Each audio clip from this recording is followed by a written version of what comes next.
শুধু ভক্তমণ্ডলী, এক ভক্তের বাসায় গিয়েছি, ধরুন ঢাকার কথাই বলছি।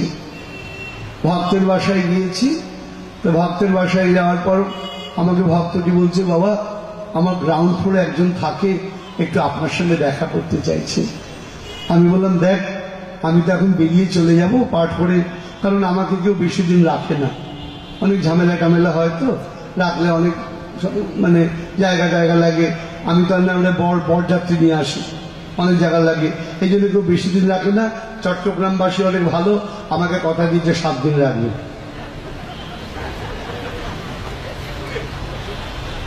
তা কি হয়েছে, বাবা নিচে গাড়ি দাঁড়িয়ে আছে, আমি চলে যাব। বলছে, বাবা উনি আপনাকে একটু দেখবে আর অমনি আপনি চলে যাবেন। তা আমি নিচে নেমেছি।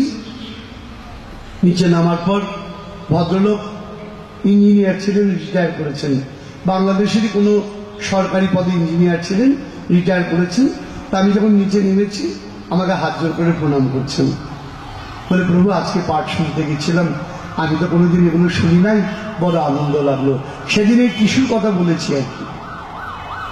তা আমি যেমন জিজ্ঞাসা করি সবাইকে, বললাম, বাবা আপনার অর্ধাঙ্গিনীকে দেখছি না, অর্থাৎ আপনার পত্নীকে। বলে, বাবা অনেক চালাক, পৃথিবীর চেহারাটা বুঝে গেছে বলে আমাকে ফাঁকি দিয়ে অনেক আগেই চলে গিয়েছে। লজ্জা পেয়ে গেলাম, বুঝলাম তার পত্নী বিয়োগ হয়ে গিয়েছে। তাড়াতাড়ি কথাটা ঢাকবার জন্য, ব্যথাটা দূর করবার জন্য বললাম, বাবা আপনার ছেলে মেয়ে? হ্যাঁ বাবা, আমার এক ছেলে এক মেয়ে। আপনার ছেলে মেয়েদের দেখছি না? মেয়েকে বিয়ে দিয়ে দিয়েছি, এখন জার্মানিতে থাকে, জামাই সেখানে চলে গেছে।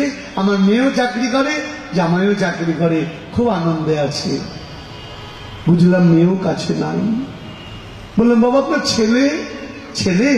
চট্টগ্রামে থাকে। চট্টগ্রামে থাকে, জাহাজের ইঞ্জিনিয়ার, মেরিন ইঞ্জিনিয়ার, সেখানে সার্ভিস করে, ওখানে একটা ফ্ল্যাটে থাকে। আমার বৌমাকে নিয়ে ওদের একটা ছেলে আছে, খুব আনন্দে আছে। বুঝলাম ছেলেও তার কাছে নাই। বললাম, বাবা আপনি?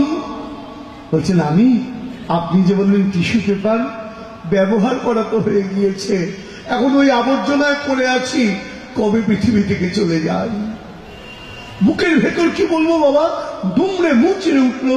সত্যি কথাই, পাঠে তো বলে যাই, এমন ভাবে চোখের সামনে তো দেখি না। এই হলো আমাদের জীবন। এই জীবনটাকে নিয়ে কত অহংকার, এই জীবনটাকে নিয়ে কত গর্ব। হায় রে অদৃষ্ট, সময় থাকতে থাকতে তার চরণ ভজলাম না, অহংকার করে জীবনটা কাটিয়ে দিয়ে চলে গেলাম।